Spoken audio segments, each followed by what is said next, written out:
1419 Transatlantic slave trade, 1492 Holocaust with Christopher Columbus. These are the results of the plight of our people. 300 million people were killed during the Holocaust involving the blacks, Hispanics, and Native American Indian. And you say this doesn't have an effect on our people and the conditions of our people and our race?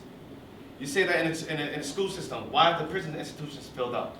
Why are kids killing each other? Why is the abortion rate astronomical in our community? It's because we don't know who we are. Because culture has an effect on your present situation. Knowing who you are has an effect on where you're going. And today, we must not fear, but we must speak the truth and the whole truth. Give me John 8, verse 32. It's the book of John, chapter 8, verse 32. And ye shall know the truth, and the truth shall make you free. So Christ said, and ye shall know the truth, and the truth shall make you free. Today is the day that the earth gives birth to the truth. And we find out what's our true nationality. Who are we according to the Bible? As you can see up here, these are our names. These are who we were before we were conquered and enslaved and subjected under slavery. Give me Psalms chapter 83. It's the book of King David, 12 tribes. Book of Psalms chapter 83, verse 1. It says, keep not thou silence, O God. Hold not thy peace, and be not still, O God. For lo. So it says, King David, who is a so-called, who will be categorized as a so-called African American in today's standards. But King David was actually from the tribe of Judah. Judah, where Christ comes from. So King David, also a prophet, he says, read it again. Keep not thou silence, O God. He says, keep not thou silence, O God, because many of us are saying the same thing. Keep not silence. Why is this happening to us? Why is our people in a decayed state? Why are they filling up the prison systems? Why are our kids dropping out of school? We're wondering, and we go to church, and we say, why is this happening? And we pray and say, keep not thy silence, O God. So King David, being a prophet, he would see the future events, the future prophecies that will occur to his people, the children of Israel. He would see that the blacks, Hispanics, and Native American Indians will no longer go as the 12 tribes. He would see the plight of our people. So he said, what? Keep not thou silence, O God. He said, keep not thy silence, God. Hold not thy peace. Hold not thy peace. Because look at what they're doing to us as a people. Read on. And be not still, O God. Don't be still anymore, God. Let your works be manifest on this earth. Do something about our current situation. Because Willie Lynch once said, we could keep these people in subjection for 1,000 years, only if a phenomenon occurs. And the phenomenon is the Bible. Because the Bible has every documented information about our history. All the history that's been lost to us, the Bible has it. But we just have to go to the scriptures and identify it. Read on. For lo, thine enemies make a tumult. He said, King David said, lo, thy enemies, God. Thy enemies. So God has enemies. But we're taught that God doesn't have enemies. For lo, thy enemies make a tumult, meaning an uproar, a gathering. Read on. And they that hate thee have lifted up the head. And they that hate thee, God, they that hate thee, because God's enemies also hate him. They have also lifted up the head. Lifted up the head in what? In pride. Because they subjected the most mightiest people ever on this earth. This is King David. King David is what? A so-called black man, as you can see. That's right. But what did they show him to be? A Caucasian in the images at churches, in the schools. Look how he dressed. But our young brothers dress with their pants sagging, below their behind. Our women dress out of order. But we never dress like that. Read that again.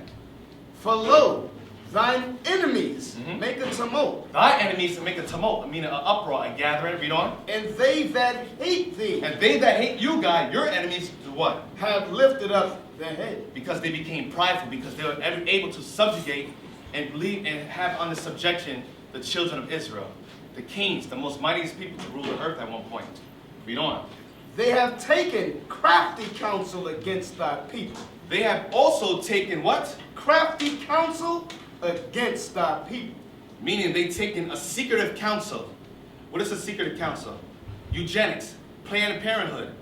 Eugenics and Planned Parenthood was originally established to exterminate blacks because we were producing too many children. But what they say, we don't die, we multiply. So one of the crafty counsel and conspiracy they came up with was, let's come up with American abortion clinics. Let's say that, they're feeble-minded. You can't have children, you're poor. So that's why there's an abortion clinic in every urban area. If you look at the geography, they have it within our neighborhood. So we could kill each other, kill our babies off. Read that again. They have taken crafty counsel against the people. Another crafty counsel is the educational system. With Gad, the so-called Native American Indians. They said, no, kill the Indian and not the man. So they actually killed the Indian within the Native American Indians. And they took their heritage, their culture away from them. And they converted them to another culture, to an American culture. Read on. And consulted against the hidden ones. And they have consulted against the hidden ones. We are hidden not only to our nationality, but we're hidden to the conditions that we're in, and we're hidden to the true knowledge of the Bible. What is the Bible? What is in this book? This big book, the book of life. Read on. They have said, come, and let us cut them off from being a nation. God's enemies, the one that hates them, says, come, and let us cut them off from being a nation. Let us cut the people, let's go back to the 12 tribes side. Let's cut the people that once called themselves the 12 tribes, meaning the prince of the power, means Israel. Let's cut off the so-called Judah, the tribe of Judah. Let's cut off the tribe of Benjamin, Levi, Ephraim, Manasseh, Simeon, Zebulun, Gad, Reuben, Asher, Issachar, Naphtali. Read that again. They have said, come, and let us cut them off. The nations have said. The nations have said. That's why they have the United Nations. You don't see blacks in there. Because the nations, which also the United Nations said, do what? Let us cut them off from being a nation. Let's conquer and divide. The people that were sent on the 1619 Transatlantic slave trade, the ones that we drop off in North America, let's call them African American. Let's call them color. Let's call them Negro.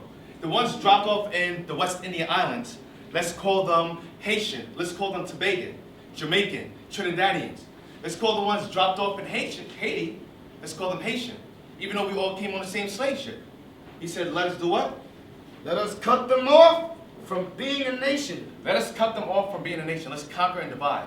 Puerto Ricans, let's Mexicans. What else? You have North American Indians, Seminole Indians, Colombians, Dominicans, Cubans. Let us cut them off from being a nation that what? That the name of Israel. That the name of Israel, meaning the prince of the power, the chosen elect of God. Read on. That the name of Israel may be no more in remembrance. That the name of Israel may be no more in remembrance. This is in the Bible. The history of our slave trade, us being cut off. The reason, the mystery behind our names, African Americans, West Indian, Haitians. That's in the Bible. Read that last verse again. Let us cut them off from being a nation. Why? That the name of Israel may be no more in remembrance. That they won't know who they are anymore.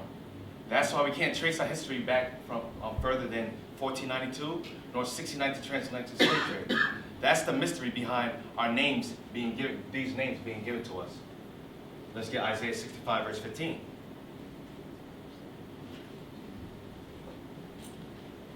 Book of Isaiah, chapter 65, verse 15. And ye shall leave your name for a curse. And we, the Israelites, will leave our name. We will leave the name of Judah for a curse. What is the curse? African Americans, American blacks, colored people, Negroes, black. Now we call ourselves niggas. It keeps on going. What's next? What's next? 2015, 16. What are we going to call ourselves next? Dirt? The Benjamin. Now they call themselves West Indian blacks. If you tell a person from Tobagan that you're the same person as a Jamaican, they, oh no, we ain't no Jamaican. Oh no, or we tell the person that's Jamaican that you and American blacks, you guys are the same family. Oh, they ain't your boy, that lazy person. They don't want to hear that. Read on. And ye shall leave your name for a curse unto my chosen. And God said, ye shall leave your name for a curse unto my chosen. We left the name of our biblical names, the 12 tribes of Israel. We left the name of Judah, Benjamin, Levi, Ephraim, Manasseh, Simeon, Zebulun, Gad, Reuben, Asher, Issachar, and Naphtali. These are our biblical names. And the people on the right side, the people that sing the school systems that you teach every day, those are the people of the Bible that left their names for a curse. Read on. For the Lord God shall slay thee, and call his servants by another name. Sounds harsh. He said the Lord God shall slay us. 1492, when the conquistadors, or Christopher Columbus came over, he slayed us. But we have so-called Puerto Ricans, Colombians, Dominicans, all celebrating Columbus Day in October. Or even we celebrate Thanksgiving. Thanksgiving was the day when the Native American Indians were slaughtered. That was a day of slaughter. They was giving thanks for slaughtering them. But we don't know that anymore. Because we did what? We left our name for a curse. Read that last part again. And called his servants by another name. And he called us by another name. The truth, and the truth shall make you free. Today is a new day. No longer can they keep this knowledge from us, because this knowledge is growing. It will reach, the Bible prophecy says that we will all return back to our nationality. We will come back to our first estate. Because when you look at the condition of our people, he says it's impossible for us to come out of this. It is impossible. But anything's possible with God. He can do whatever he wants. And this is the possible. This is it right here, Hosea 1 verse 10. The book of Hosea chapter 1 verse 10, it says, Yet the number of the children of Israel shall be as the sand of the sea. Yet the number of the children of Israel shall be as the sand of the sea. That's why every 10 years they have a census. They go into our communities so they can count us. They did the same thing back in ancient Egypt. So you can see how can they control us. They need to know the numbers. What else? What do we need to do more? How can we put more? How can we set up more private prison institutions? So we can put more blacks in prisons. There's too many black men out here. Let's weaken the black men so we destroy the family. Let's push women's feminist movement. Let's push Beyonce, girls, girls, we rule this world. Because they're keeping a count on us. If they can keep the black family out, then they can keep our nations out. Read on. Yet the number of the children of Israel shall be as the sand of the sea, which cannot be measured nor numbered. We cannot be measured nor numbered. And it shall come to pass. It shall come to pass. Hosea is prophesying. He is saying it shall come to pass, meaning a future event will come. In a very, very near future, it shall come to pass that what? That, and the place where it was said unto them, You are not my people. In the place that you said unto them that you are not what? You are not my people. And the shores of America, North, Central, and South America, it was said to us that we are not God's people. We got our names taken away, and our nationality was given to other people. It was said in America, we are not God's people. And what? South America, Central America. But what? There it shall be said unto them. In the very place where we enslaved and our nationality was changed, there in America, in South America, and Central America, and what? China, all the places where our people were scattered during the Transatlantic slave trade and the 1492 conquest, there it shall be said unto them what? Ye are the sons of the living God. We are the Israelites. We are the Jews, the biblical Jews of the Bible. We are the princes of the powers, the people that the Bible contains of. That's been us since day one. But now we open up the mystery of the Bible. Like Daniel said, shut up the book until the time. This is the time where the mystery of the Bible is being revealed on this earth. Now, and the one thing, who's a teacher here? Raise your hand. There's a lot of teachers in here, right? Or who's involved in the educational system? So we hear something, let's get second answers. No, Deuteronomy 33. So in the school systems, they talk about the Bering Strait. The Bering Strait. How do the Native American Indians, or the Hispanics, or indigenous people that's of South, Central America, and North America, how did they get to this side of the world? Because if common sense and logic will say that no person can survive through the Bering Straits. It reaches degrees negative 50, you believe. About negative 50. And first of all, there's icebreaker ships that can't even get through the Bering Strait. They can't even get through it. So how can a human survive the Bering Strait, which is over 20, 30, 40, 50 miles long? You would have died just from the frostbite. So modern day technology could barely get through the Bering Strait. So it's impossible for people back then to get to the Bering Strait. So now we're going to get to the history documented. How did Hispanics get to this side of the world? And who are the ones to lead the Hispanics on a journey to this side of the world? Called the New World or the Western Hemisphere. Deuteronomy 33 verse 17. Deuteronomy 33 verse 17. His glory is like the firstlings of his bullock. His glory is like the firstling of his bullock. It's talking about Joseph. Maybe you know Joseph in the Bible, right? So Joseph was one of the sons of Jacob. And Egypt has documented that he actually existed. And he ruled over Egypt at one point. So Joseph had two sons, Ephraim and Manasseh. Read on. And his horns are like the horns of unicorns. And the two kingdoms, Ephraim and Manasseh, Ephraim, which is so-called Puerto Ricans. Ephraim is the so-called Puerto Ricans. Manasseh is the so-called Cubans. We're going to show you something that's deep that's been in front of your face the whole time, but you never caught on to it. You never caught on to it. So Ephraim and Manasseh will be the leaders. to lead the 10 tribes, or the Hispanics and Native American Indians, to the Western Hemisphere. Read on. With them. With Ephraim and Manasseh, he shall do what? He shall push the people together to the ends of the earth. He shall push the people together to the ends of the earth. Because the Western Hemisphere was never occupied. That's why when Christopher Columbus came over here, he said this is a newfound world. The ancient maps is cut off. And we're going to show you a video clip later on. That's even in your movies. You got to pay attention to movies. They put the truth out in the movies, but you can't catch it because you don't know the Bible. The mystery is in the Bible. But we're going to bring some clips to show you it. So even in the movies, they show the map cut off. That this side of the world wasn't discovered. But we know who discovered it. With them, with them, he shall push the people together to the ends of the earth. And they are the 10,000s of Ephraim. They are the 10,000s of Ephraim. Read on. Wait. Now the 10,000s of Ephraim. This is the Puerto Rican flag. You guys recognize this? Look at it. Examine it. The star in the middle. One white star. You have the blue part. Red, white, red, white. Now let's get the Cuban flag. This is Ephraim and Manasseh. They were born from Joseph. They were both brothers. Now let's get the Cuban flag right here. That's it. So you see, it's no coincidence with God. Why are these two flags the same, but different colors?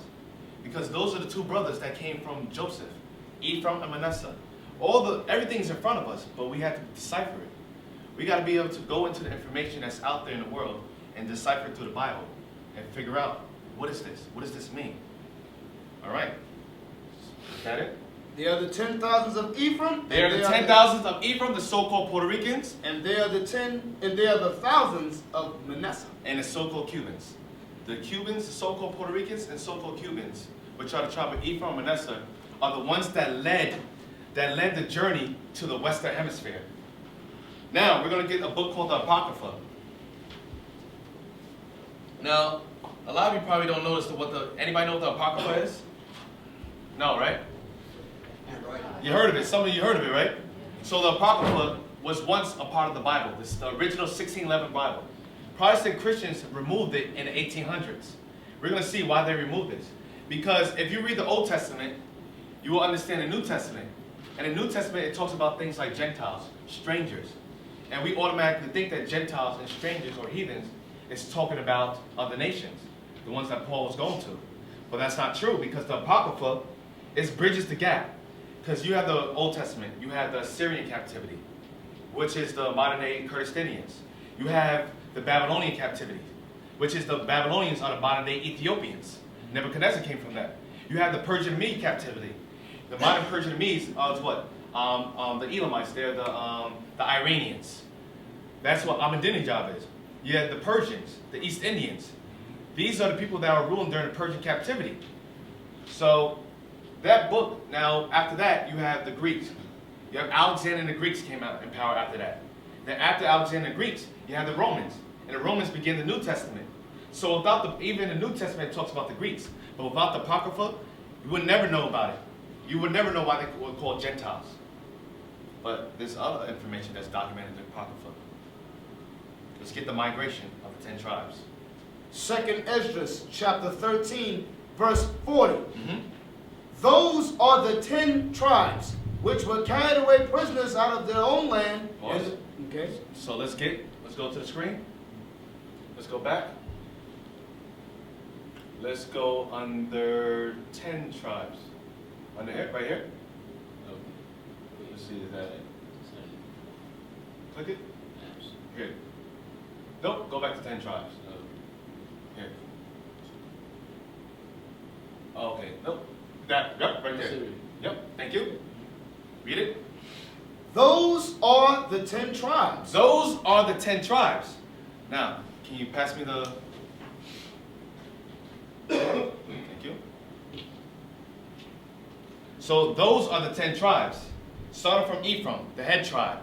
Then Manasseh was he was behind Ephraim. Then you have the rest of the tribes here. Those are the 10 tribes. Read on. Which were carried away prisoners. Read on. Out of their own land in the time of Hosea the king, whom Salmanasseh, the king of Assyria, led. Salmanasseh, the king of Assyria. Now you got to know actual historical records. Now, Salmanassar was an actual person. He ruled during what, the 722 BC. So Salmanassar, the king of Assyria, led the 10 tribes captives. Read on. Whom Salmanassar, the king of Assyria, led away captive. Led away captive, read on. And he carried them over the waters. He, Salmanassar, the king of Assyria, carried the 10 tribes over the waters. You can see the waters right here, the Euphrates River. He carried them over the waters, read on. And so came they into another land. And they came into another land. One of the lands was Nineveh that they came into. Read on. But they took this counsel among themselves. But they took this counsel among themselves. Now you have to know Bible history. The only time that the Israelites were given liberty was during the time of Cyrus the king. That's during the Persian and Mede captivity. That's 539 BC. That's when the Israelites were given liberty. So when they were given liberty, let's see if they stayed in the lands of Assyria. Read on. But they took this counsel among themselves. So all 10 tribes, with Ephraim being the leader, took the counsel amongst themselves that they would do what? That they would leave the multitude of the heathen. That they will lead the multitude of the heathen. Heathen means another nation. Because in the churches, they teach us heathen means a bad person, a sinful person. Now, in the New Testament, the Israelites were called heathen because we took on a lot of the customs of the other nations. We were called Gentiles because we took on the Gentile customs. So, you know, that we will leave the multitude of the heathen. And go forth into a further country. So they said, we're going to go forth into a further country with this counsel. Read on. Where never mankind dwelt. Where never mankind dwelt. The New World. Only sign where mankind never dwelt was in the Western Hemisphere. Because the Eastern Hemisphere was already inhabited. So the Americas was the place where mankind never dwelt. Read on. Where never mankind dwelt. That they might there keep their statutes. That they might there keep them statutes. Get Yucatan. So that they might there keep their statutes. Anybody ever see this on, let's see. You see, come over here? Yes. Fringes, right? You ever see it on the Taino Indians? You ever see it on the Aztec Indians? What about the Mayans? They all wore these things, fringes, because they were keeping the laws. That's why the Native American Indians had fringes on all their clothing, because they kept the laws. They just forgot. A lot of them forgot why they're keeping it. Read on. That they might there keep their statutes. So the reason why they left the Eastern Hemisphere to come to the Western Hemisphere with the so-called Puerto Ricans leading them, they want to keep the laws in Americas. Read on. Which they never kept in their own land. Because they weren't able to keep in their own land because they were slaves, just like us. We keep the laws of what America taught us. Everything we know right now is what this country taught us. We've been assimilated to society where we're not our own people anymore. We became Americans through slavery. We lost our identity and took on another identity. Read on. Verse 43, they entered into Euphrates by the narrow passages of the river. Because the Euphrates River is the narrow passage that you see is very narrow. Read on. For the Most High then showed signs for them. The Most High then showed signs for them. Now, let's get more documented history. Let's go back to Yucatan now. Now, you have the so-called Mexicans. As you read in the Bible, God imparted the spirit to understand how to read the constellations. So the Most High imparted that wisdom to them. Let's not go there. Go to documents. Right here. The Yucatan. Now Yucatan is a place in Mexico. So Yucatan before and after the conquest. Now it says before and after the conquest. So we're going to go before the conquest of 1492. Now let's go back. Let's go back to documents. Okay, thank you. Now let's get this. This one. Go back. Go back to documents. Okay? Good. Most High showed them what? For the Most High then showed signs for them. He showed them signs. Let's read some signs. This is from the book Yucatan. Some old men of Yucatan, meaning of Mexico, say that they have heard from their ancestors that this country was peopled by a certain race who came from the east. The Eastern Hemisphere. Yucatan, Mexico was what?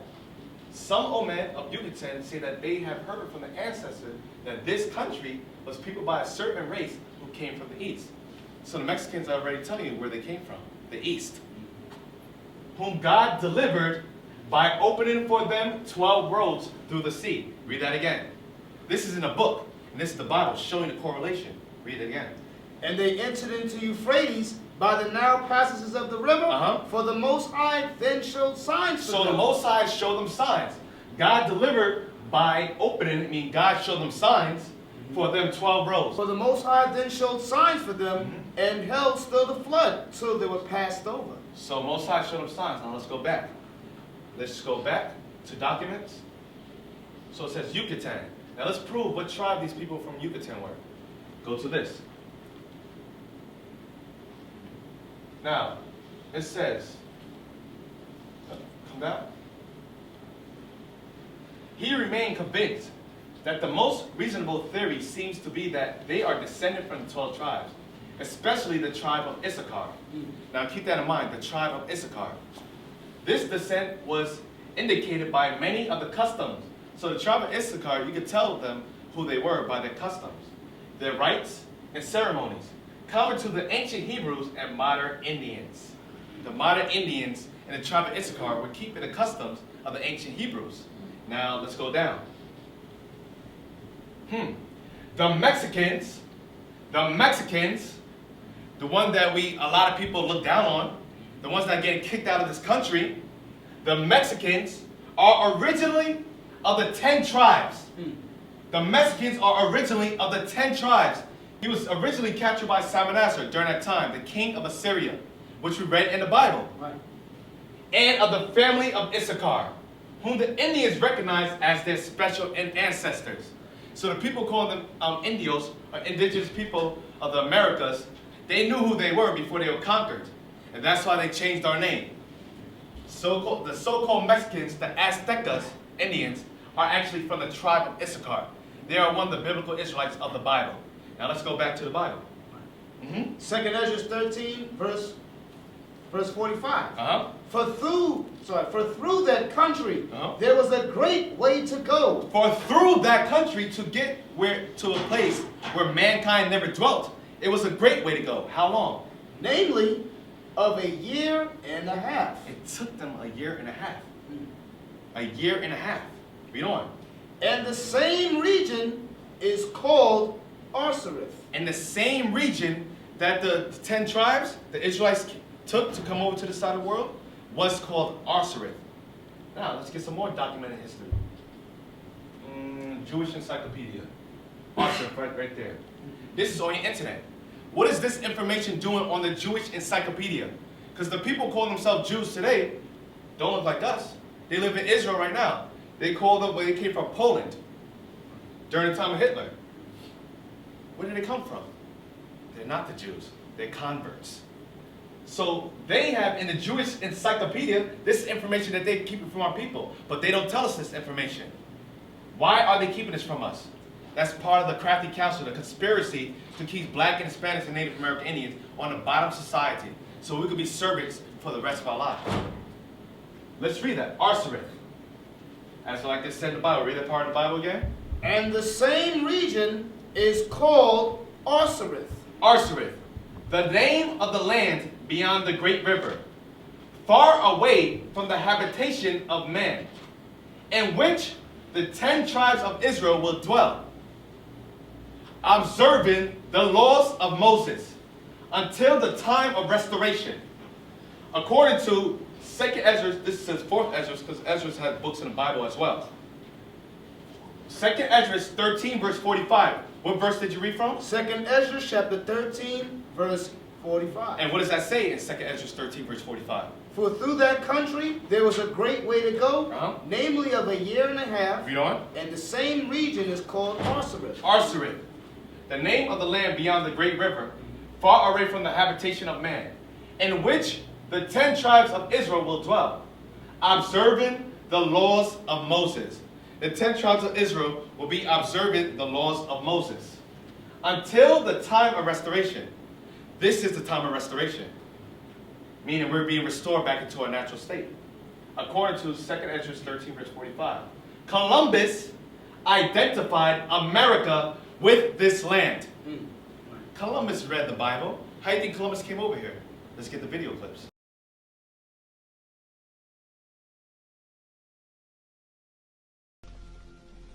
Why do you wish to sail west? To open a new route to Asia. Asia is the richest kingdom, the land of spices and gold. At the moment, there are only two ways of reaching it. By sea, sailing around the African continent. The journey takes a year. Or by land. But the Turks have closed this route to all Christians. There is a third way. By sailing west across the ocean sea.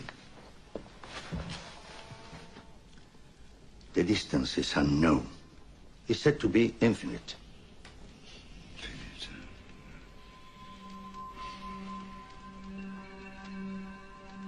Superstition. I believe the Indies are no more than 750 leagues west of the Canary Islands. How can you be so certain? The calculations of Toscanelli, Marin de Tir, Esdras. Esdras is a Jew. So what's worse? 2 minutes, and already you're a dead man. For telling the truth? Yes. We are burning people for less. The men you're about to confront have no emotion. So he says Esdras. Now, we're going to get other documented information. Now let's go back to documents. This book right here is called Feats and Wisdom of the Ancients. Feats and Wisdom of the Ancients. Go to here. Phoenicians in America. Come down. We are sons of Canaan from Sidon. So it says, we are sons of Canaan from Sidon, begins the manuscript. Now let's see. Let's go back now. Why do they say we are sons of Canaan from Sidon? Now, another book, the Bible Atlas, we're not going to get that yet, but we're going to go to this. We are sons of Canaan from Sidon. Enlarge it. Come down. Come down. So they're saying, come down. We are, come down. Right here. We are sons of Canaan from Sidon. So Sidon is located in the Middle East. Come down. Okay, begins the manuscript. It is written in a Phoenician language. Phoenician also means Hebrew, ancient Hebrew, because the land that they were living in is also called the land of Phoenicia. So it says, it is written in a Phoenician language used some 500 years before the birth of Christ. This Persian and Mede captivity was 539 BC, showing that it correlates the captivity from King Cyrus and the Persian and Medes. It correlates with the route that the Israelites took. So it says 500 years before the birth of Christ. In only 8 lines, it tells a story of a voyage around Africa. Around Africa, it tells a story. So the Israelites showing you how they got to the side of the world. They didn't go through the Bering Strait, but they came around Africa. Of storm. And obviously they documented it was storms when they were going through it, because the currents are brutal over there. Human sacrifice. Because the Aztec Indians, the Mayan Indians, they were all sacrificing human flesh. And salvation on the shores of what is now Brazil. That's all we know. So the person that wrote this, where it was documented, was the tribe of Asher.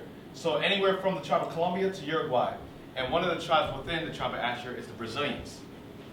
So they're the ones that documented that information, and they're the first ones to be dropped off around that area. Okay?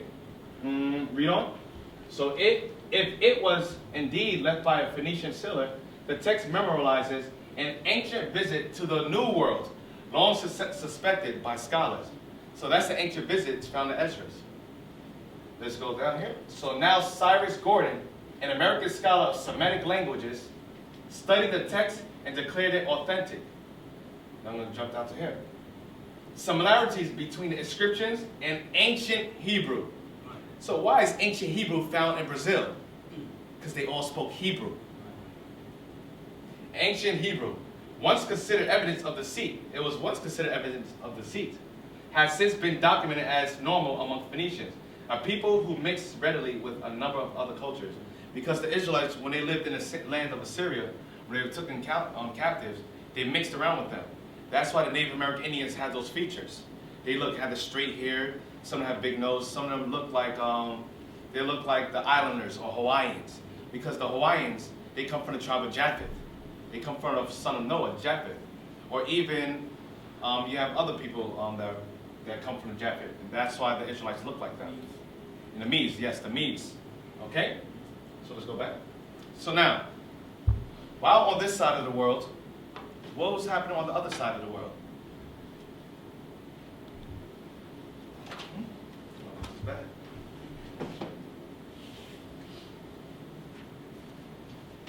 Let's get Luke 21. So, while on this side of the world, what about the other people? If we claim to be from Jews, what happened to that side? Let's get Luke 21. Luke chapter 21 and verse 20. It says, "And when ye shall see Jerusalem compassed with armies, then know that the desolation thereof is nigh." So, when you shall see Jerusalem, this is Christ speaking. When you shall see Jerusalem compassed with armies. Now you have to know other history. 70 AD. The siege of Jerusalem with Titus and Vespasian, Roman generals. Christ was warned of them. When you shall see Jerusalem compassed with armies, means surrounded about with armies. Read on. "Then know that the desolation thereof is nigh." Then know that the destruction of Jerusalem is coming near. Read on.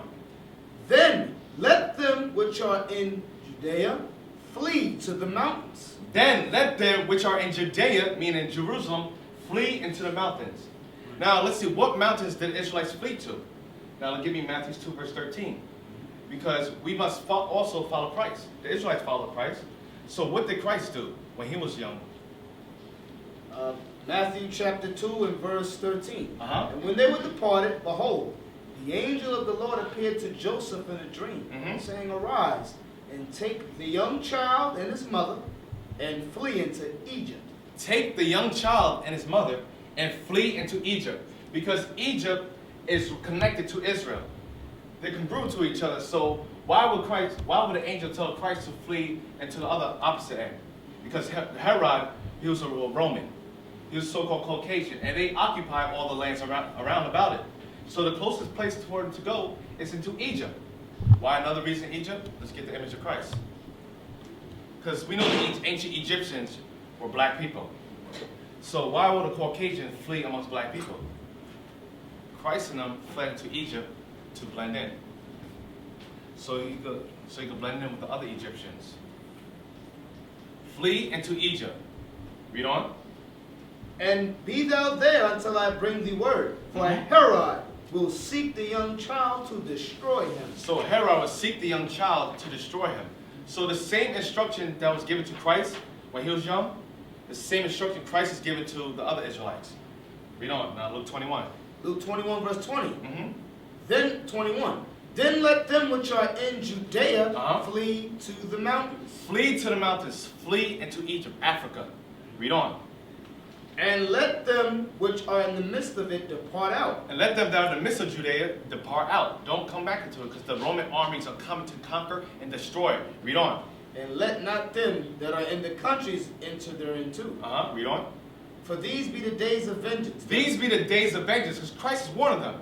There was a day that was supposed to come that vengeance will come upon the Israelites. So he said, when this day comes upon you, you better flee to the mountains. I'm warning you right now. These are the signs that I'm giving you. Read on. "For these be the days of vengeance, that all things which are written may be fulfilled." We're going to go, all things which are written may be fulfilled, was written in the book of Moses, which we're going to get later. We're going to show you the curses that will come upon the children of Israel, that will come to pass, that has come to pass at this very present day. Read on. Verse 23. Verse 24. Verse 24. "And they shall fall by the edge of the sword." And the Israelites will be conquered. They will fall by the edge of the sword and be what? "And shall be led away captive into all nations." Stop. Let's get back to maps. "And shall be led away captives into all nations." Maps. Okay, right here. What was the slave trade about? Us being led away captives into all nations. That's why you have blacks in Vietnam, you have blacks in China, you have blacks in Europe, England, you have blacks in Brazil. You have blacks all over the world. Wherever you go, North, Central, South America, the Eastern Hemisphere. We are, through the 1619 transatlantic slave trade, we were led away captive into all nations. Read that again. And they shall fall by the edge of the sword, and shall be led away captive into all nations. And they were led away captive into all nations. That was the prophecy that must be fulfilled. Read on. And Jerusalem. And Jerusalem, the land of Jerusalem, read on. Shall be trodden down. Shall be stepped on by what? Of the Gentiles. Meaning, other nations will live in our land. The true Jews will no longer live in our land. Because the prophecy says the only time they'll be returned to the land is when Christ comes. That prophecy never came to pass. So the people that are living in Jerusalem right now, they're not the people that Christ warned to flee to the mountains. But the people that were warned to flee to the mountains were the same people that were taken from the coast of West Africa, Northeast Africa, and were led away captives into all nations. Until the time of the Gentiles be what? Until the times of the Gentiles be fulfilled. Until the prophecies come to pass. Meaning until we restore back to our nationality. And then once we restore, then we go back to our land, which is the motherland. They have a song called Swing Low, Sweet Chariot, coming forth to carry us home. The ancestors, the slaves back then, they knew of these things. So the chariots that they was talking about to swing low are the so-called UFOs you guys call. The extraterrestrials you think. Those are the chariots. Those are the instruments of the angels of God that he uses. So on those chariots, that's why you see them appear more often and often. Because they're getting ready for the day of deliverance. When the angels come and swoop low, and the greatest deliverance when we come be brought back into the motherland, which is Jerusalem, our homeland, not Africa. אתה מצלם?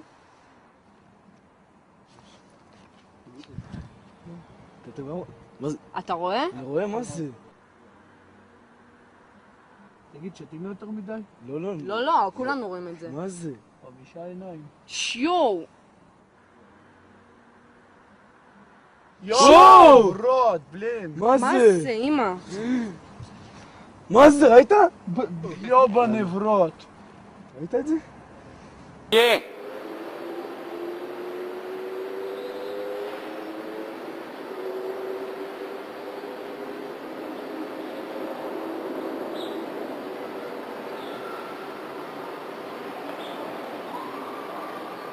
And different other areas of West Africa. So, Joel 3, and let's go back to documents. Joel 3, verse 1. Joel chapter 3 and verse 1. For behold, in those days and in that time, when I shall bring again the captivity of Judah. He said, for behold, in those days and that time, another prophetic event will occur. For those days and that time, when I shall bring again the captivity of Judah. Judah. Israel. 12 tribes. And who else? And Jerusalem. And Jerusalem. And the Jerusalem were the inhabitants of Judah. Because of these three kingdoms, Judah, Benjamin, and Levi consisted of the Jews. Jew is the derivative of the word Judah. And from Judah was these three tribes. We call them the southern kingdom of Israel. And the other tribes were called northern kingdom. And in the New Testament, we call these tribes Gentiles, strangers. So Paul was going to these tribes. That's why you don't hear about them. Because it was the same hatred. Just like blacks don't get along with Hispanics right now, you can see in the school systems, there's always gang wars. You have the Latin kings against the Bloods. Always constant rival. That goes back all the way from King Solomon. When the split of southern kingdom and northern kingdom, we were fighting since ancient times. And that fight is still going on to this very day. Nothing has changed. Read on. Verse 2. I will also gather all nations. God said, I will also gather all nations. Another prophetic event. Read on. And will bring them down into the valley of Jehoshaphat. The valley of Jehoshaphat is Israel, the Middle East. He said, I'm going to gather all nations and bring them down into the valley of Jehoshaphat. We are living that times right now. Read on. Will bring them down into the valley of Jehoshaphat. Of the Middle East. That's why you see all nations, Russia. You see China. You see Syria. Everything's happened in Israel. Everything, all the conflict is around Israel. Israel wants to go to war to Iran. So if that goes on, then everything goes on because Russia's going to come right behind them. So that's why God said this again. Read it again, verse 2. I will also gather all nations. And that's happening right now. He's gathering all the nations right now. And this is the reason why the war is happening. This is the secret behind the war. World War III coming to pass. God is doing that right now. For what reason?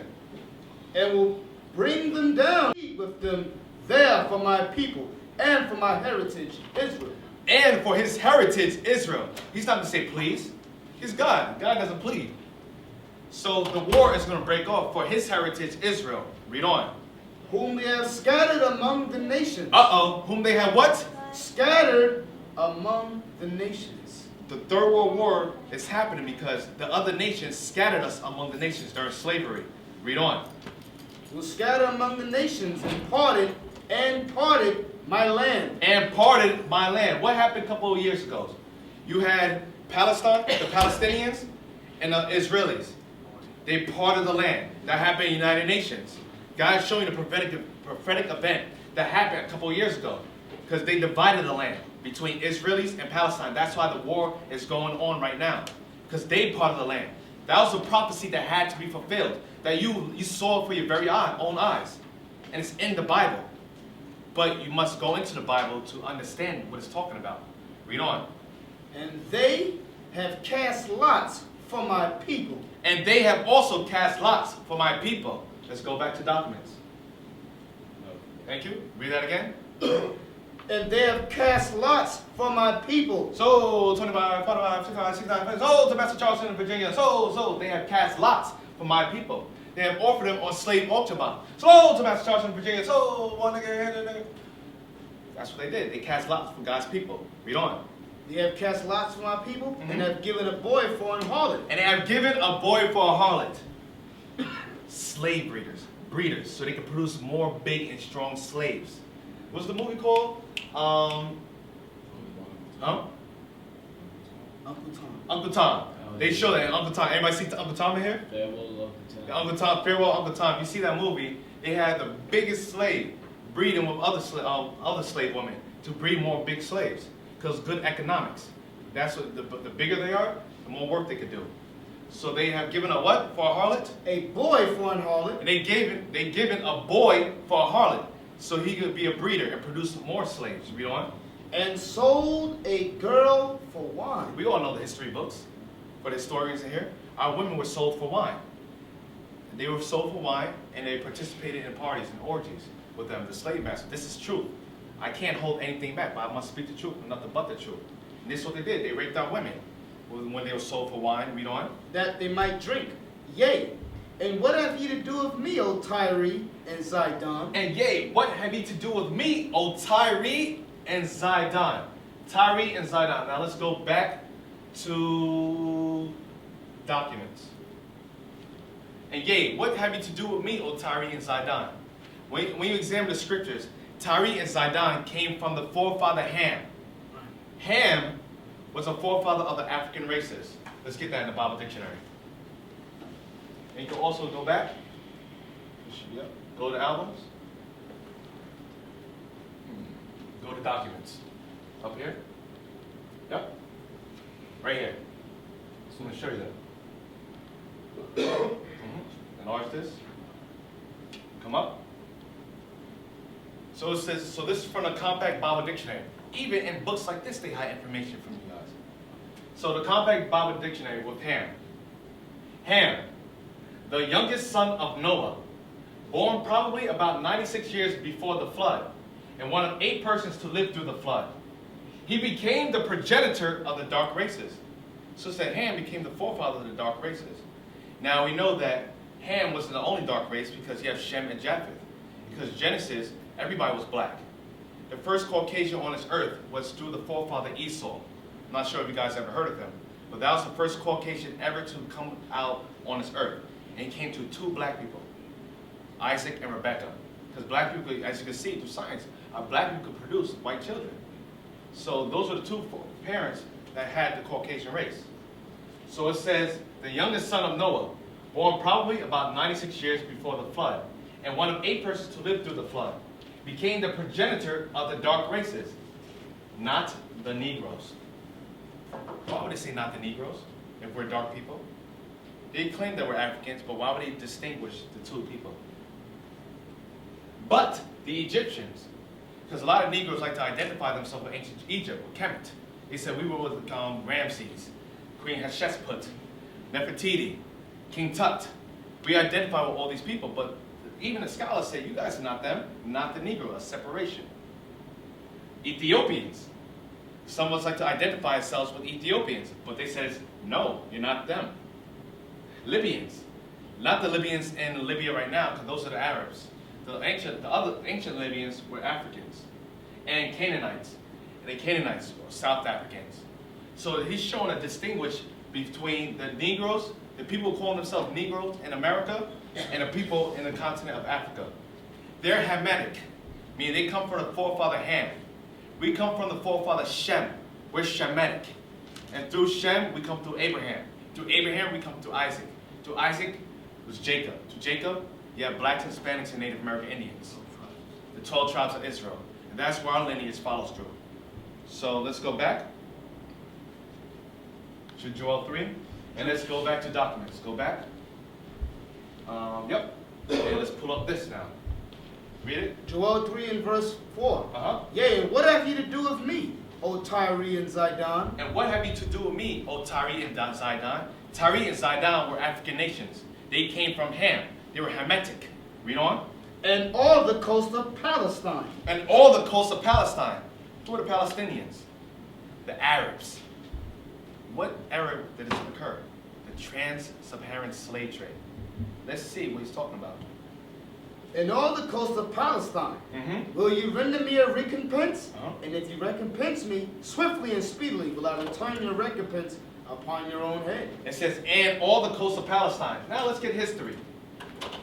In 1324, Mansa Musa had gone on a pilgrimage to Mecca. So Mansa Musa was an African king. He went on a pilgrimage to Mecca. Read on. Which made him into a legendary figure in the Christian as well as the Muslim world. So he's showing you, he was trading slaves to the Arabs. That's where the largest slave port was, in Mecca. Where the Africans were selling the Israelites and to the Arabs. You know? So, okay, where is that? Riding through the North Africa in a procession that includes some 500 slaves, each one carrying a staff of pure gold. He had bestowed glittering gifts wherever he went. Read on. Verse 5. Because you have taken my silver and my gold. Stop. Let's read it again. In 1324, Mansa Musa had gone on a pilgrimage to Mecca, which made him into a legendary figure in the Christian as well as in the Muslim world. Riding through North Africa in a procession that included some 500 slaves, each one carrying a staff of pure gold. Read that part again. Because ye have taken my silver and my gold. Now read verse 3 again. Verse 3. And they have cast lots for my people, and have given a boy for a harlot, and sold a girl for wine, that they might drink. Yea, and what have ye to do with me, O Tyre and Zidon? That's who he's addressing, the Africans and the Arabs. The trans-Saharan slave trade. Now it says down here, in general, what is being honored here is a trans-Saharan trade. The flourishing which brought gold and other commodities to the Moorish cities of North Africa, and thence into European markets. And thence into European markets. And thence, meaning later on, they did a further trade with the Europeans. Now read on. Let's see, that's Bible prophecy. Verse 6. Uh-huh. The children also of Judah. The children of Judah, the American blacks, read on. And the children of Jerusalem. And the West Indian blacks and the Haitians, read on. Have ye sold unto the Grecians. Who are the Grecians? The Grecians, anybody call themselves Caucasian or European Caucasian, they all descend from the Romans, and all the Romans come from the Greeks. That was the beginning of their civilization. They are sold to the what? Have ye, the children of Judah and the children of Jerusalem, And have you sold unto the Grecians. Have you sold unto the Greeks, the trans-Saharan slave trade? Because in 1524, the Africans and Arabs would gather around the Israelites, and they took them and sold them into the Grecians and to the Caucasians. All right? Is there anything else on that? That ye might remove them far from their border. That we might be removed far from our border. Now go back to documents. That we were removed far from our borders. So from West Africa into America. That's far from our border. Go back to documents. Okay. Go back. Go to documents up here. Now go to this right here. In the year, this is from the book, Babylon from Timbuktu. Babylon to Timbuktu, this is the book. In the year 65 BC, the Roman armies under General Pompey captured Jerusalem. That's what we read in Luke 21. In 70 AD, General Vespasian and his son Titus put an end to the Jewish state with great slaughter during the period of the military governors of Palestine. Many outrages and atrocities were committed against the residue of the people. During the period from Pompey to Julius, it has been estimated that over 1 million Jews fled into Africa. Over 1 million Jews fled into Africa in slavery. The slave markets were full of black Jewish slaves. Let's read that again. The slave markets were full of black Jewish slaves. Now let's go back to verse 6. Joel 3, verse 6. Joel chapter 3, verse 6. And this is the book. You can also purchase this book too in the bookstores. Barnes & Noble, Amazon, Barnes & Noble. They didn't hike this price up yet. This is still affordable. So you better get it while you can before it's $1,000, $2,000. So all these books we have, the prices shoot up. And some books you can't even find anymore. We try to go back and find books, they took off the markets completely. Took it off the shelf. Can't even find it. One bookstore actually interrogated me. I went for one book. I said, hey, listen, can I get this book? They said, what for? I said, oh, for a school project. I said, why are you asking me these questions? So a guy from downstairs came up to me. He said, okay, so you want a book? I said, I want the book. So later on, they said we have it in stock. So a couple weeks later, they said, oh, it's out of print. There's nothing we can do about it. I went on websites, all throughout, I looked on websites, European websites, all websites. They discontinued the book from the shelves altogether. Now we can't find it. So we gotta go through PDF. So these books are like treasures because it has all the information. You wanna hide anything from a Negro? Hide it in the book. Too late, we got the books. Can't hide it anymore. All right? All right, so now, during this time, you wonder what happened to the so-called Hispanics and Native American Indians. Because remember, we went to the Eastern Hemisphere. Now let's go back to the Western Hemisphere. Okay? Give me Hosea 8, verse 13. And go back. Okay?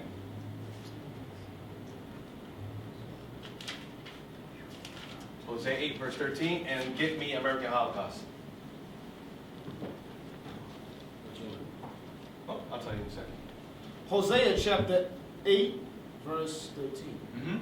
They sacrifice flesh for the sacrifices of mine offering. They sacrifice flesh for the sacrifices of my offering. Read it again. They sacrifice flesh for the sacrifices of mine offering and eat it. But the Lord accepted them not. And eat it, but the Lord accepted it not. Now we're going to take a clip from a movie called Apocrypha. So it says, this is concerning the northern kingdom of Israel.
So that's said. We're not going to hold anything back today. So read that again. They sacrifice flesh for the sacrifices of mine offering and Because eat it. they were sacrificing flesh. You have the Incas, the Mayans, the Aztecs. Were all sacrificing human flesh for his offering. Read on. But the Lord accepted them not. He didn't accept them not. He didn't accept the human sacrifices. Because the sacrifices what they were doing in Jerusalem were other animal sacrifices. But they went off and started sacrificing their own things. Read on. Now will he remember their iniquity and visit their sins. So God said, now I will remember their iniquity, their sins. And I will visit their sins. Read on. And now will he remember their iniquity and visit their sins. They shall return into Egypt. And they shall return into Egypt. What does Egypt mean? Give me Exodus 20 verse 2. And let's go back. Exodus chapter 20 verse 2. I am the Lord thy God, which hath brought thee out of the land of Egypt. God says, I am the Lord thy God, which hath brought thee out of the land of Egypt. Read on. Out of the house of bondage. House of bondage. Egypt is synonymous for the house of bondage. Another word for bondage means slavery. Now let's go back to Hosea 8 verse 13. 14. Verse 14. They shall return to Egypt. Okay, they shall return to Egypt. Meaning the Israelites, you guys, will return back into slavery. Read on. For Israel had forgotten his master, his maker. Because after a while, they started, the Hispanics and Native American Indians, even though they were practicing the laws, eventually they forgot and they started sacrificing human flesh, as you can see. And God said, you're going to return back to slavery because you forgot me. You forgot the laws that we kept. Read on. And buildeth temples. And buildeth what? And buildeth temples. Let's get this. Why do you think the temples in ancient Egypt is similar to the temples in America? And they builded temples. That's the temple in, I believe, that's the Inca temple. You go to this one. In the Mayan temple. Why did the Incas and the Mayans build temples? Wait a minute, we're missing somebody else too. Let's go back. So we have the Incas build the temples and the Mayans build the temples. Now let's go to videos. Go back. Go to American Holocaust. American Holocaust right here. Take this one. Let's see what Glenn Beck had to say about this. Building temples.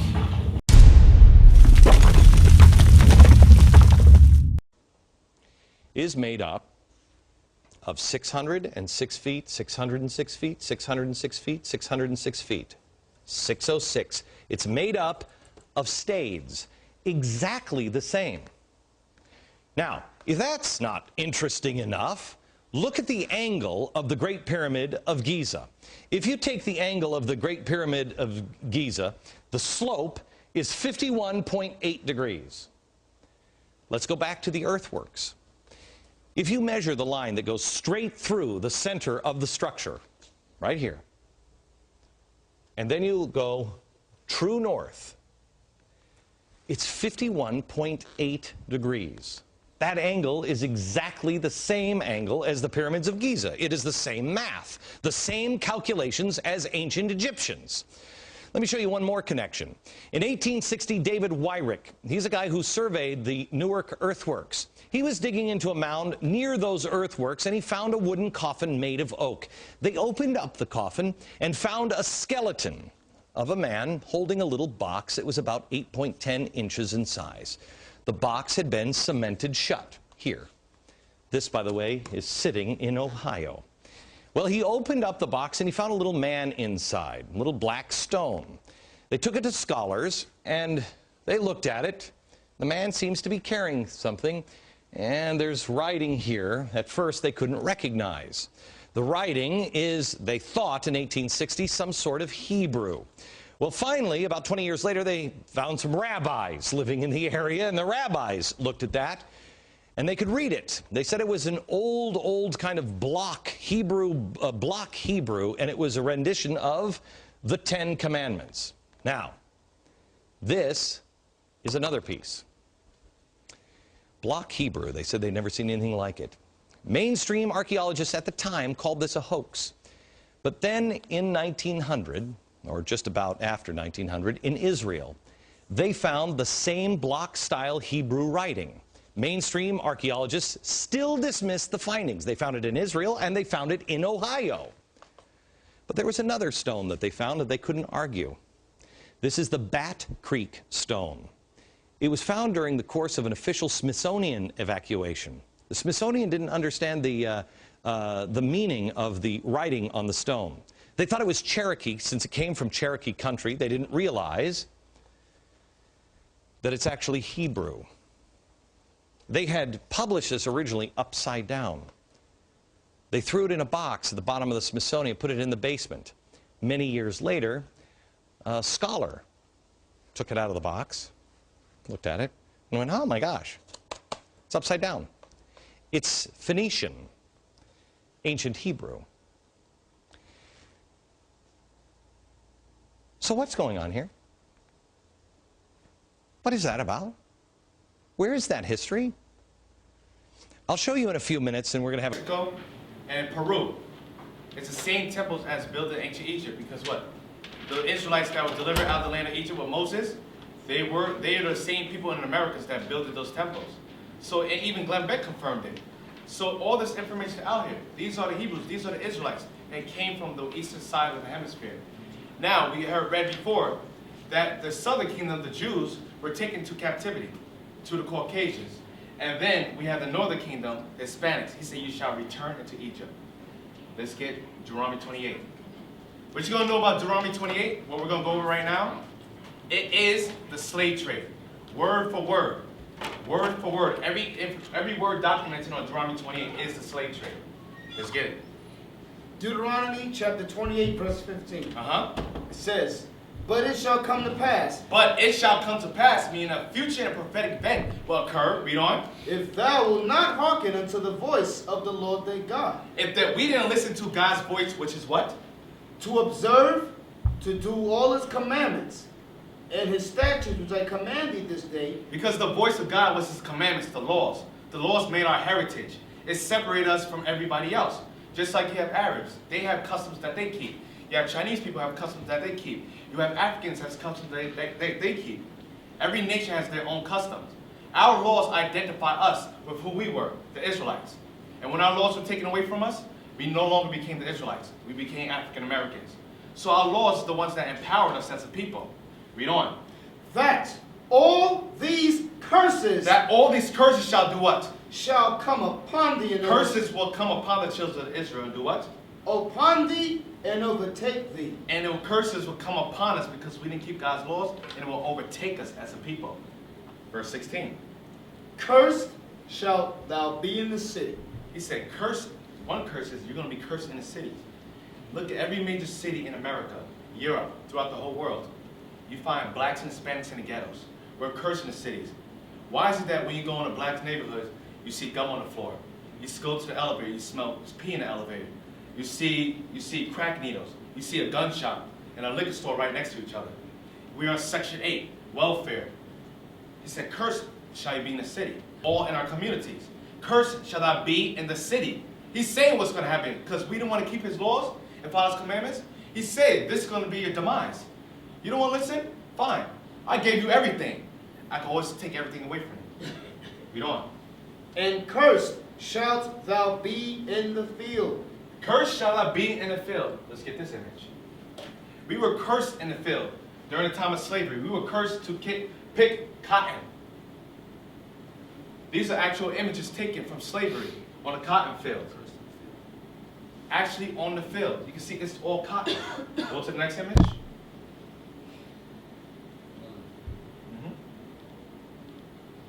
Yep. Some more images of a slavery. Next.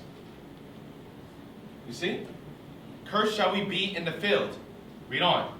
Cursed shalt thou be in the field. Cursed shall be thy basket in thy store. Go back. Go back to documents. Cursed shall be thy basket in thy store. Let's go back to documents. Now you're always wondering, why can't black people prosper as a people? Go up, go down. Up, no, go back.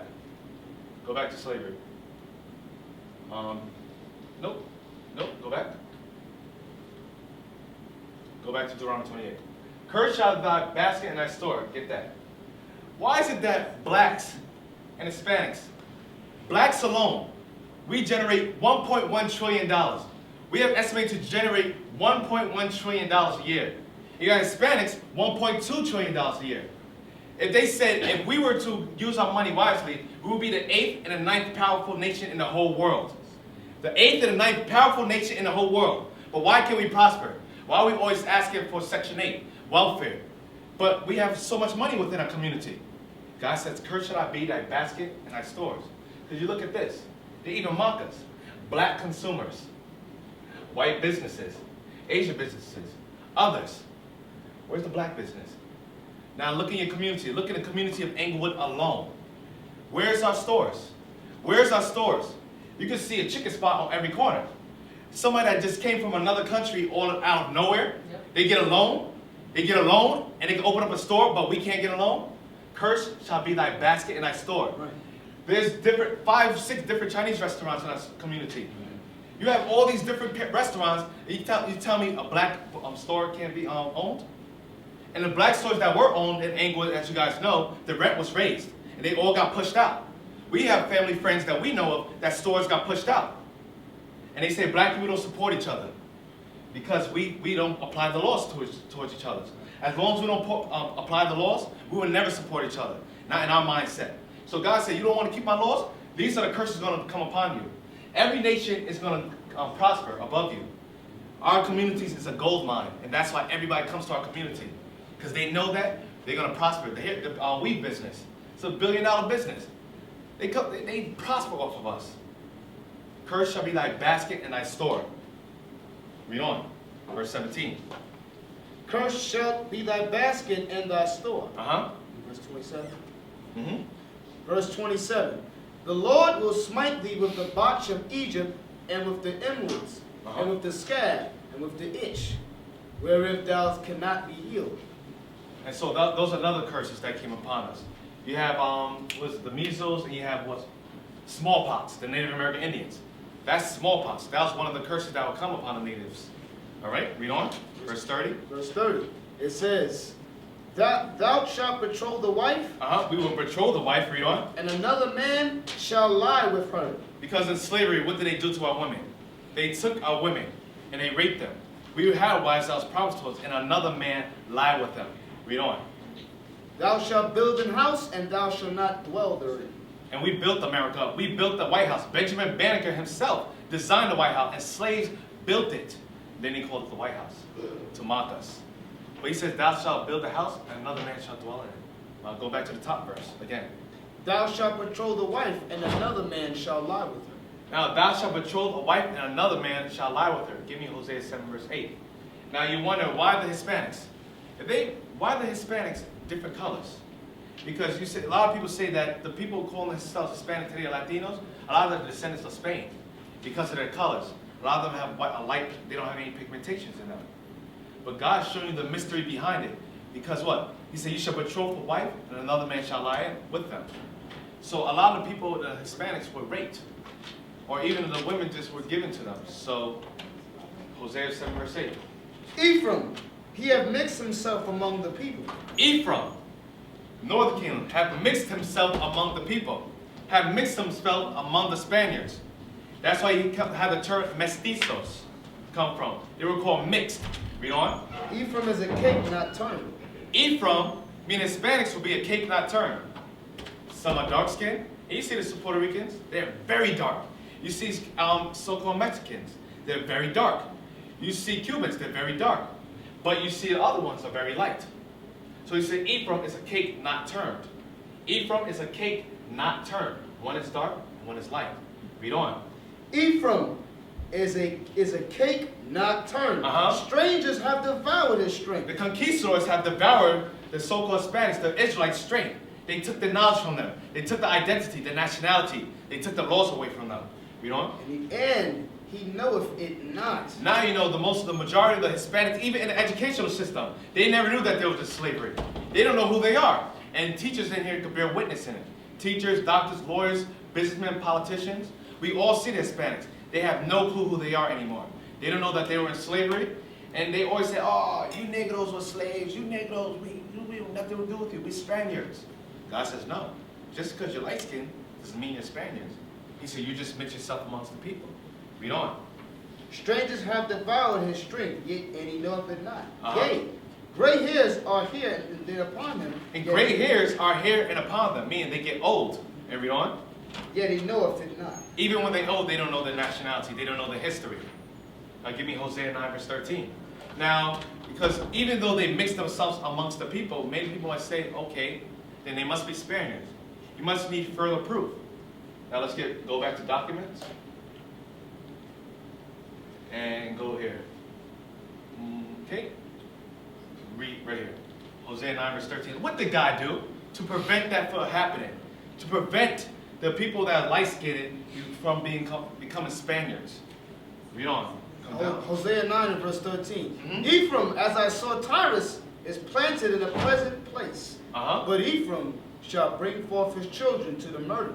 So Ephraim shall bring forth his children, meaning Hispanics will bring forth their children to the conquistadors, the Spaniards. He will bring forth their children to the murderer because they are the murderers of our people. Read on. And what did God do? Give them, O Lord, what wilt thou give? God. Give them a miscarrying womb. Give them a miscarrying womb and what else? And dry breasts. And dry breasts. This is from the book Bartolome de las Casas. Anybody ever heard that book before? Bartolome de las Casas was a priest that came with Christopher Columbus in Ana Espanol. He documented everything that happened to the so-called Hispanics. He documented all the atrocities and genocides committed against the people and indigenous people of North, Central, South America.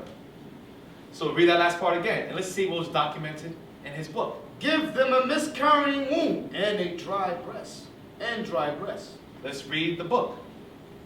The milk dried up in all the mothers who were suckling their babes, and soon all the newborn babes died. Read the prophecy again. Hosea chapter 9 and verse 14. Documents. Give them, O Lord, what wilt thou give? Give them a miscarrying womb and dry breast. Give them a miscarrying womb and dry breasts. Now let's get verse 31. Go back. Deuteronomy 28. Deuteronomy 28 verse 31. It says, Thine ox shall be slain before thine eyes. Thine ox shall be slain before thy eyes. What is he standing on? Hundreds and hundreds and hundreds of pounds of oxen. Hundreds. He said, your ox will be slain upon your eyes. Read on. Thine ass shall be violently taken away And your ass shall be violently taken away from you. Read on. from before thy face, Read on. and shall not be restored to thee. Because you always hear us claiming, where's our 2 acres and a mule? 40 acres and a mule. Where's our 40 acres and a mule? What did God say about your 40 acres and a mule? Stop asking about it. This is what God's saying. Because this will happen. It says, Thine ass shall be violently taken away from before thy face. Your two mules, or your mule will not be given to you. I'm going to take it away from you. And what else? And shall not be restored to thee. You would never get your 40 acres and a mule. It's not come to you because it would not be restored unto you. Verse 32. Thy sons and thy daughters shall be given unto another people. Thy sons and thy daughters shall be given unto another people. We know in history, our sons and daughters were taken from us and given unto another people. That's history. Nobody can deny the truth. Neither can you deny the fact that this is Bible prophecy. All the prophecies written in the Bible correlates with our history, hand to hand. Read on. Thy sons and thy daughters shall be given unto another people. Uh-huh. And thine eyes shall look and fare with longing for them all the day long, and there shall be no might in thine hand. And when our sons and daughters were given to another people, we had no power to get them back. We had no military power. We couldn't do anything. And our women mourn, our fathers mourn, because that's your child. So when they're taken away from you, that's something precious. Even in today's standards, you have diapers. They take away our children from us. You spank your child now, they take away your children. So that related back then, and it relates now. The curses are still upon us as a people, because we refuse to identify ourselves with the Bible. Read on. Go to the next verse. Verse 41. Mm-hmm. Deuteronomy 28, verse 41. Uh-huh. Thou shalt beget sons and daughters, Uh-huh. but thou shalt not enjoy them, Uh-huh. for they shall go into captivity. And years ago, when the World Trade was taken down, they saw 5-year-old bones remains, and with stress marks on his muscles, because they worked the 5-year-old child to death. And to death, they're working children from 3, 4, 5. As soon as they can walk, you're put to labor. Read on. Deuteronomy 28, verse 48. Go to the Therefore, documents. Go to the documents. Therefore shalt thou serve thine enemies, which the Lord shall send against thee. God says, therefore you shall serve your enemies, which I will send against thee.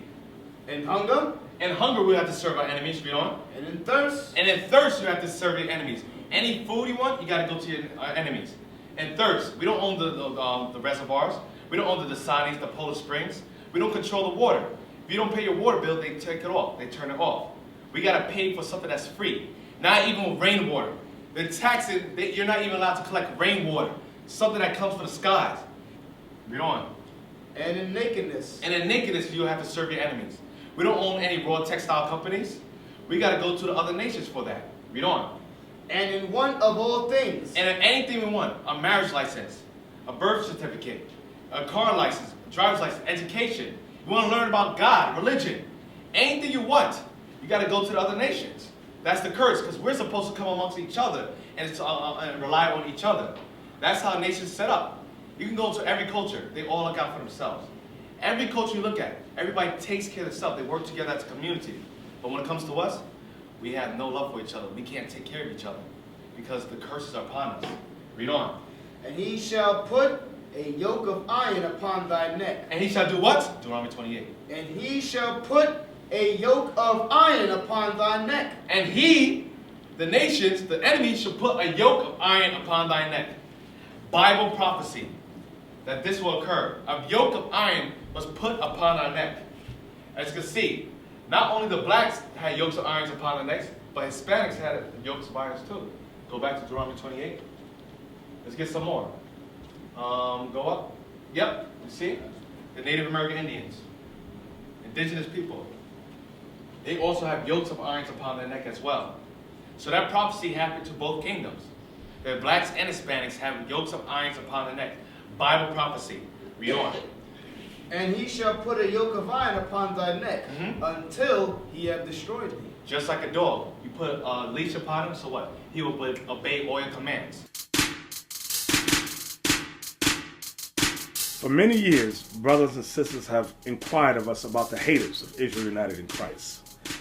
I explained to Deacon Asaph, who's one of the best rappers in the world, believe it, that we needed a video. So I gave him my concept, the message I wanted to convey to the people. I had many producers on standby. We also have one of the best video production artists named Bezaleel. He's like the Incredible Hulk of all videos. To mold the video around the music that Deacon Asaph will come with and make it happen.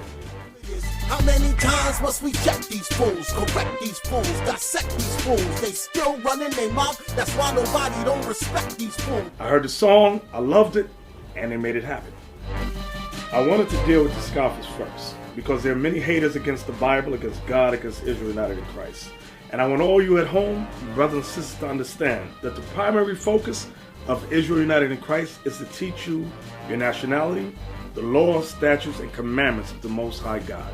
Towards the end of the video, I want all the viewers to understand that we are building a nation of kings and priests according to the scriptures, and we will not be deterred by anyone.